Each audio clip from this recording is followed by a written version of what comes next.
go across to Nandan Unnikrishnan, who's tracked India-Russia relations for decades, distinguished fellow at the Observer Research Foundation, has innumerable contacts in Russia. Outside of what we are hearing from Moscow, in all your conversations and all your understanding of the power dynamic in Russia, Nandan, what's your sense of whether Putin has been weakened, and most importantly, where could the situation with the Wagner Group and Prigozhin go from here? Thank you, Rahul, for inviting me. I don't think President Putin's power has been weakened in any sense. I think this thing about the Russian army not taking on Prigozhin yesterday, there are some facts that we have to put on the ground, I think, before we start talking. Prigozhin has about 25,000 troops. He marched about 800 kilometers yesterday. So I don't think there was anything more than a few trucks. There are no tanks that could do 800 kilometers in 12 hours. So a few trucks may have been heading towards Moscow. Yes, there were a couple of skirmishes on the way, and he did bring down a few helicopters, which were unarmed, incidentally, surveillance aircraft. But nevertheless, I don't think that the Russian army did not, that there was no action against him because the Russians were either supportive of him or they were afraid of him. I think no action was taken against him because the president wanted to resolve this without bloodshed.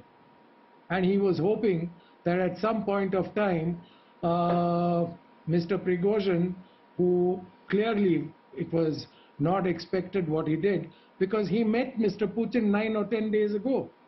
And both the chaps said they had a very productive meeting. So clearly, this was an unexpected development, and I don't think Putin or anybody expected Mr. Prigozhin to suddenly go off the edge like this. So overall, I think, in fact, at this point of time, Mr. Putin may actually have won out, because he's seen as somebody who's resolved, as your commentary said, resolved a complicated situation without bloodshed. I don't think his authority in any sense has been undermined, because if you look at the front and where the war was being fought in Ukraine, Ukraine yesterday launched a few ferocious attacks. They did not gain any ground. The Russians responded with massive artillery fire and missiles. So the war was going on as it has been for the last couple of weeks. So there has been no effect there. The Wagner Group was withdrawn from Ukraine on the 25th or 24th of May after the Bakhmut battle. So they were not fighting there. So clearly their not being there has not made any difference. The third thing that I'd like to point out is that it is only Yevgeny Prigozhin who's gone to Belarus. So you had a British lord talking about armed entourage around him and the danger that he presents. I think the man is lucky to go alive. And I would suspect that he is alive because of the intervention of the Belarus president. As far as the other troops are concerned, their contribution to the victory, as from a Russian perspective, is acknowledged. They have been allowed to go home. Those who did not participate in the action of Prigozhin on Saturday, and there are many of those also, have been asked if they want to have separate contracts with the defense ministry. So to sum it all up, I don't think Putin is weakened. Okay. So Air Marshal Babora, Nandan Unnikrishnan says Putin isn't weakened, you're a military man. An insurrection against a sitting president. Those leading the insurrection are given amnesty. Nandan does understand Russia more than many, but maybe there are things happening in Russia which are different from how the assumptions that you'd bring to bear when looking at Russia ordinarily. What's your sense as a military man? Look, let's be very honest and clear. And firstly, let's bring politics into it.